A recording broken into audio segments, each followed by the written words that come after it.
Bismillahirrahmanirrahim. Assalamualaikum warahmatullahi wabarakatuh. Salam sejahtera bagi kita semua. Semoga teman-teman semua dalam keadaan sehat walafiat.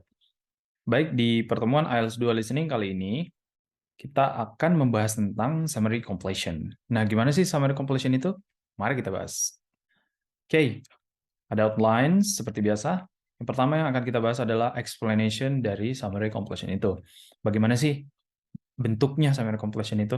Soal seperti apa sih itu? Kemudian to answer, apa sih, bagaimana sih caranya kita menjawab soal seperti itu.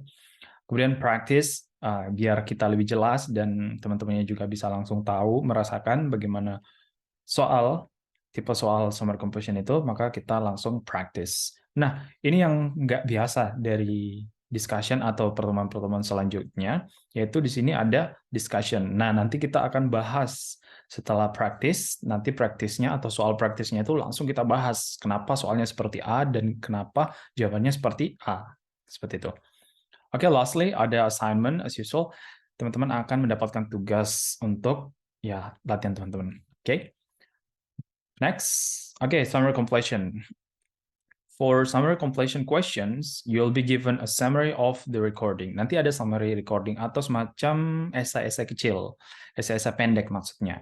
Nah, the recording will be typically a monologue. Nah, biasanya itu monolog, cuma satu orang yang ngomong. An academic subject. Nah, itu biasanya temanya atau topiknya itu berhubungan dengan akademik. Sini such as lecture on Amazon rainforest or the pyramid at Giza. Nah, itu biasanya tema-temanya. Biasanya berhubungan dengan alam atau berhubungan dengan penemuan ataupun ada juga yang sejarah. Nah, jadi macam-macam ya, nggak bisa ditebak.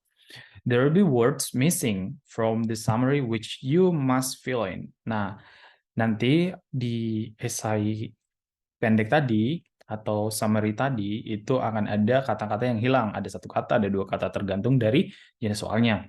Nah, nanti teman-teman diharuskan untuk mengisi itu, gitu.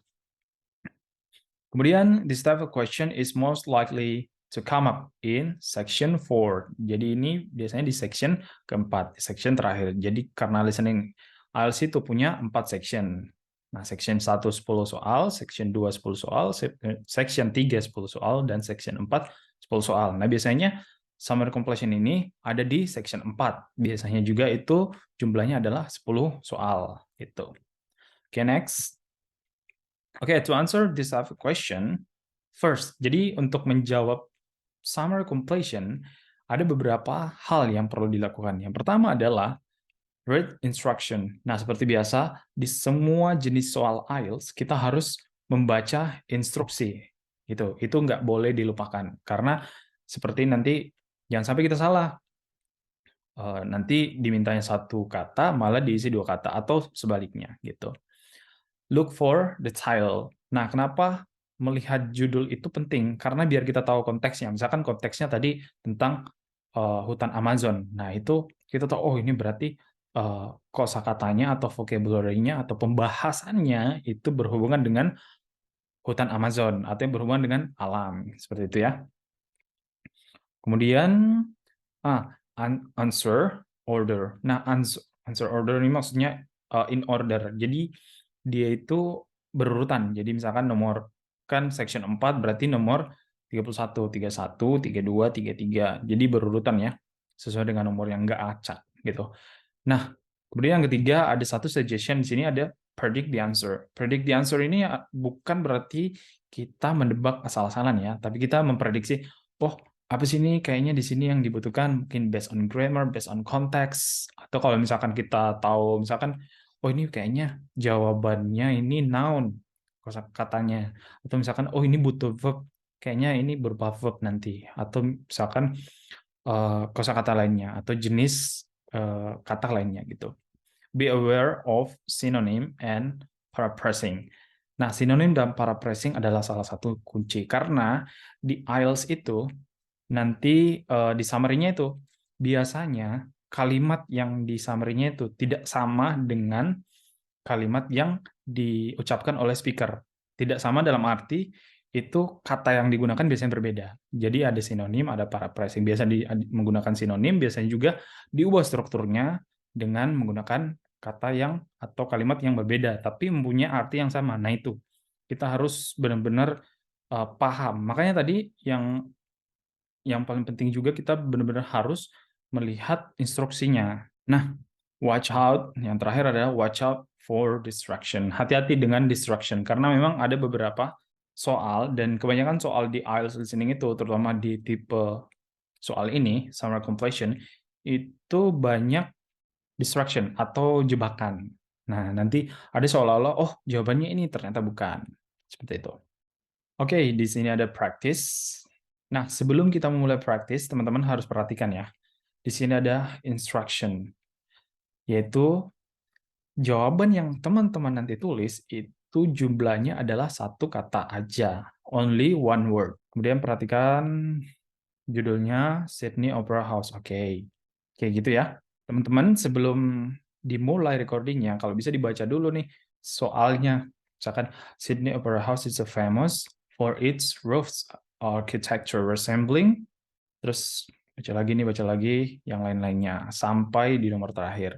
Dan ketika membaca itu teman-teman berusaha untuk memahami, oh apa sih yang diminta di sini nih? Apa sih kata-kata yang diperlukan untuk mengisi titik-titik tersebut? Itu. Jadi usahakan dipahami. Karena di IELTS listening itu ada jeda sebelum masuk section selanjutnya. Nah, ini kan awal section.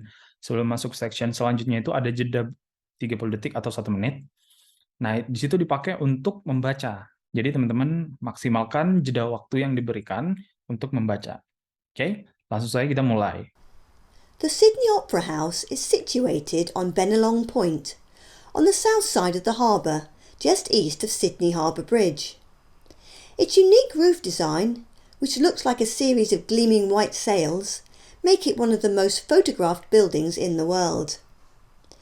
The idea for a building for opera, concerts, dance productions, as well as other dramatic presentations, was conceived in 1956, when the state government sponsored an international competition for the design.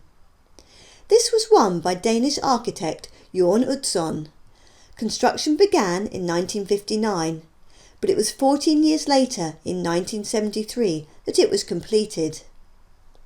The roof has over 1 million tiles, made in Sweden, covering its surface. As evening falls, these are illuminated to create a colourful display. The largest venue, the 2,679-seat concert hall, is host to symphony concerts, choir performances and popular music shows. Opera and dance performances, including ballet, take place in the Opera Theatre, which seats just over 1,500. There are also 3 theatres of different sizes and configurations for stage plays, film screenings and smaller musical events and exhibitions. Remarkably, in excess of 40 performances take place each week. As one of Australia's top tourist attractions, Sydney Opera House is visited by over 8 million people annually. Oke, gimana teman-teman? Semoga semuanya dapat ya jawabannya. Kita next ke discussion. Oke, di jawaban yang pertama. Soalnya tadi, atau line-nya, atau kalimatnya yang di soal nomor 32 adalah Sydney Opera House is famous for its roofs architecture resembling. Nah, penjelasannya nih. Nah, ini kan jawabannya sales ya. Nah, kenapa jawabannya sales? Di recordingnya tadi dijelaskan it's unique. Nah, it's unique ini, it's-nya ini refer atau merujuk ke Sydney Opera House. It's unique roof design. Ya, roof design itu adalah sinonim dari atau paraphrase dari roof architecture. Looks like itu adalah sinonim dari resembling. Resembling itu mirip juga ya. Look like itu seperti, terlihat seperti. Nah, itu berarti kata lainnya atau paraphrasingnya. A series of gleaming white sails. Nah, white sails. Kenapa jawabannya nggak white sails, nggak 2 kata? Seharusnya kan 2 kata ya, tapi karena yang diminta 1 kata, itu tetap yang ditulis ada 1 kata. Mungkin kalau instruction-nya tadi meminta 2 kata, atau bisa 2 kata, itu bisa dituliskan white sail. Jadi bisa dituliskan white sail jika yang diminta itu dua kata. Itu. Oke, catatan di sini. Roof architecture itu adalah roof design. Terus resembling itu sama dengan looks like. Jadi ini sinonim atau paraphrasing yang digunakan. Oke, next. Oke, di nomor 33, the Opera House was designed by John Utzon from Detmold, and it was built between 1959 and di antara 1959 dan kita cari tahun selanjutnya ya. Dibuat di tahun 1959 dan tahun sekian. Nah, berarti tahun sekiannya ini adalah tahun jadinya karena dibuatnya dari tahun 1959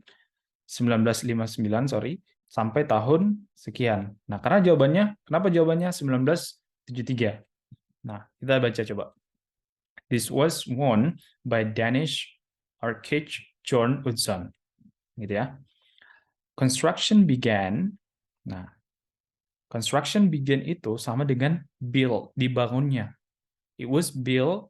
Nah, itu dibangun. Nah, construction itunya tadi itu adalah opera house. Nah, construction begin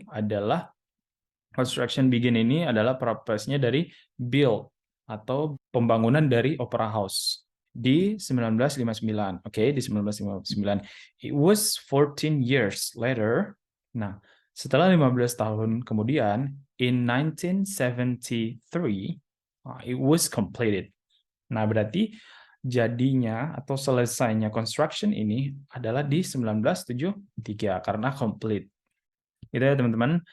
Jadi, catatan di sini, built between construction began. Nah, was completed. Nah, was completed ini adalah waktu di mana itu sudah selesai. Nah, itu sama dengan between 1959 and bla bla bla. Oke, nomor 34. The roof is covered with more than 1 million roof tiles which were manufactured in. Nah, jadi lebih dari 1 juta roof tiles itu dimanufacture di mana? Nah, itu diproduksinya di mana? Di recordingnya tadi menyebutkan the roof has over. Nah, has over itu more than. Sama dengan more than. A million tiles. Oh, 1 million roof tiles. Nah, sama ya. Made in. Nah, made in itu dibuat sama dengan diproduksi. Ini kayak diproduksi atau di manufacture di Sweden. Nah, berarti jawabannya adalah Sweden. Gitu ya. Oke, catatannya lagi, more than itu sama dengan over. Dan manufactured itu sinonimnya made in. Oke, next. Nomor 35. Kita lihat soalnya. Every evening, the roof is lit up in a bla bla bla spectacle. Nah, oke, kita baca, kita perhatikan recordingnya tadi ngomong seperti apa. As evening falls, nah ini ada juga every evening, as evening falls, nah there are illuminated. Nah, ini sama dengan lit up. To create a colorful display. Nah, kenapa jawabannya colorful? Ini kan beda daripada yang tadi ya. Jenis katanya adalah adjektif. Nah, kenapa bisa adjektif? Dari tadi kan noun ya, noun atau angka. Nah, di sini kita lihat titik-titik di sini udah ada artikel in a bla bla bla spectacle. Nah, kita perhatikan spectacle ini itu sinonimnya adalah display. Sama ya, artinya spectacle itu display. Nah, karena di sini ada berarti selanjutnya ini pasti noun atau noun phrase. Nah, berarti yang dibutuhkan di depannya noun itu biasanya adalah adjective. Dan di sini untungnya atau mungkin yang lebih memudahkan kita itu karena ada juga. Nah, di situ kita lihat, oh berarti di sini yang dibutuhkan adalah adjective. Dan kita lihat adjective di sini adalah colorful display. Atau kalau misalkan di sini tuh colorful spectacle. Gitu. Oke, catatan yang perlu teman-teman perhatikan, lit up itu lit up ya. lead up. Itu illuminated sinonimnya atau paraphrase-nya di konteks ini. Terus spectacle itu sinonimnya atau paraphrase-nya itu adalah display. Baik, next. Oke, nomor 36. Kita lihat soalnya. More than blah blah blah shows are staged there every week. More than ini sinonimnya di recording tadi remarkably, in excess of. Nah, in excess of ini juga artinya sama ya dengan more than, lebih dari bla bla bla. Of, lebih dari berapa sih? Shows bla bla bla. Lebih dari berapa? Lebih dari 40. Lebih dari 40. Performance take place each week. Performance ini adalah show. Sinonimnya adalah show. Terus our stage itu ditampilkan, sama dengan take place, sama artinya. Jadi sinonimnya adalah itu. Nah, gitu ya. Jadi kenapa jawabannya 40? Karena kita lihat sinonimnya pas di recordingnya. Nah, di sini catatan yang perlu teman-teman perhatikan, more than itu sama dengan in excess. Dan shows itu sama dengan performance. Kemudian yang terakhir ada are staged sama dengan take place. Gitu. Oke, yang terakhir. Nah, teman-teman akan ada assignment atau tugas buat teman-teman sekalian. Di mana teman-teman nanti di sini ada berapa soal? 10 ini full. Ini full 10 soal di section 4. Teman-teman perhatikan, yang pertama ada instruction. No more than 2 words. Jadi di sini 2 words. Terus for business values. Nah, itu judulnya. Teman-teman sebelum menjawab, baca dulu, pahami dulu, baru nanti diputar recordingnya. Oke, bisa di-pause jika teman-teman merasa butuh waktu atau masih butuh waktu untuk membaca, it's okay, karena ini adalah latihan juga. Teman-teman perhatikan baik-baik dan pahami baik-baik sebelum menjawab. Oke, recording dari assignment-nya akan saya putar sekarang. You will hear part of a lecture for business students about business values. First, you have some time to look at questions 31 to 40.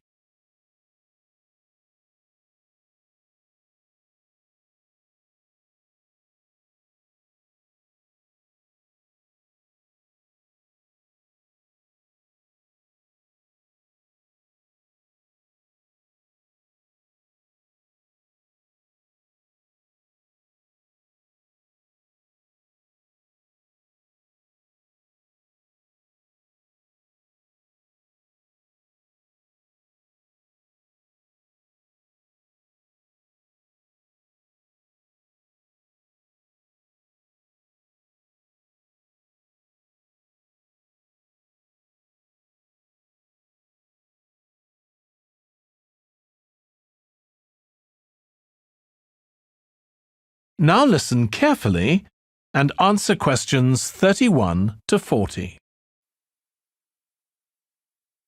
In public discussion of business, we take certain values for granted. Today, I'm going to talk about 4 of them: collaboration, hard work, creativity, and excellence. Most people would say they're all good things. I'm going to suggest that's an over-simple view. The trouble with these values is that they're theoretical concepts, removed from the reality of day-to-day business. Pursue values by all means, but be prepared for what may happen as a result. They can actually cause damage, which is not at all the intention. Business leaders generally try to do the right thing, but all too often the right thing backfires if those leaders adopt values without understanding and managing the side effects that arise. The values can easily get in the way of what's actually intended. Okay, so the first value I'm going to discuss is collaboration. Let me give you an example. On a management training course I once attended, we were put into groups and had to construct a bridge across a stream, using building blocks that we were given. The rule was that everyone in the team had to move at least one building block during the construction. This was intended to encourage teamwork. But it was really a job best done by one person. The other teams tried to collaborate on building the structure and descended into confusion, with everyone getting in each other's way. Our team leader solved the challenge brilliantly. She simply asked everyone in the team to move a piece a few centimetres to comply with the rule, and then let the person in the team with an aptitude for puzzles like this build it alone. We finished before any other team. My point is that the task wasn't really suited to team working, so why make it one? Teamwork can also lead to inconsistency, a common cause of poor sales. In the case of a smartphone that a certain company launched, one director wanted to target the business market, and another demanded it was aimed at consumers. The company wanted both directors to be involved, so gave the product a consumer-friendly name, but marketed it to companies. The result was that it met the needs of neither group. It would have been better to let one director or the other have his way, not both.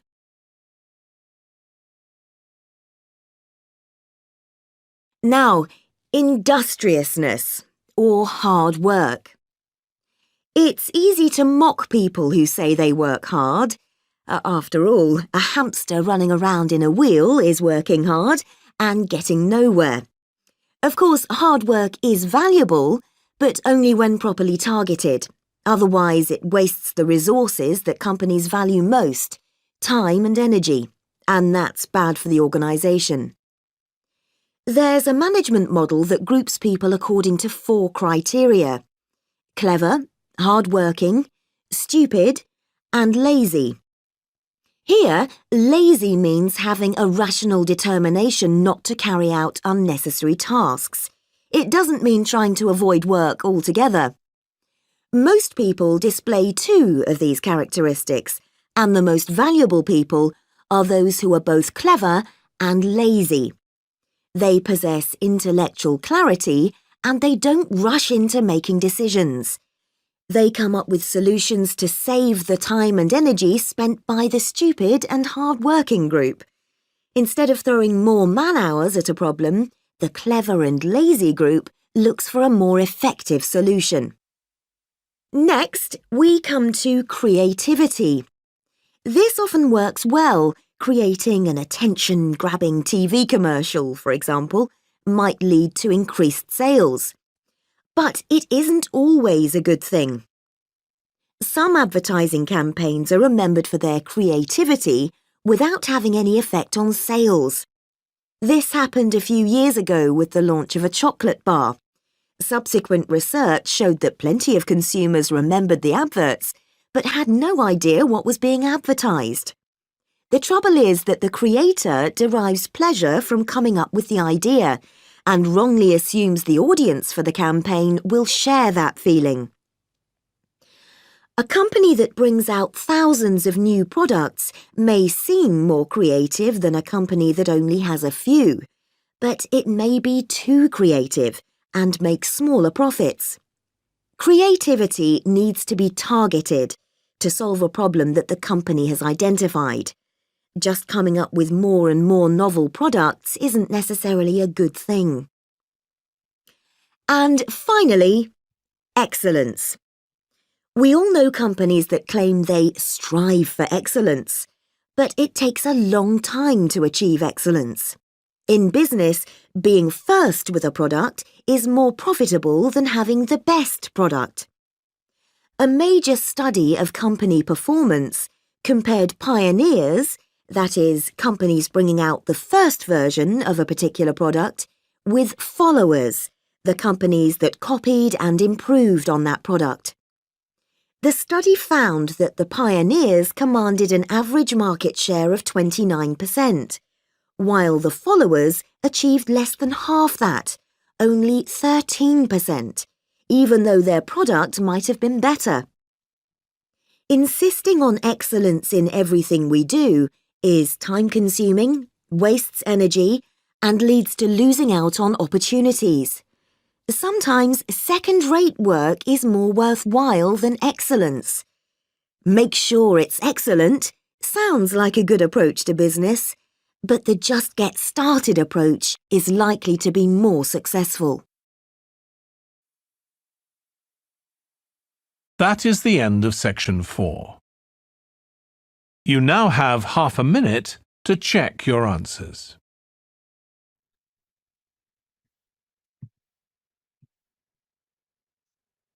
Alright, gimana teman-teman? Semoga teman-teman semuanya dapat ya jawabannya di tugas atau assignment kali ini. Baik, mungkin itu saja pertemuan kita kali ini. Sampai jumpa lagi di pertemuan selanjutnya. Kurang lebihnya mohon maaf. Assalamualaikum warahmatullahi wabarakatuh. 这个亚地看破看大的个地方，眼儿看地分那西看世界热，to get 你的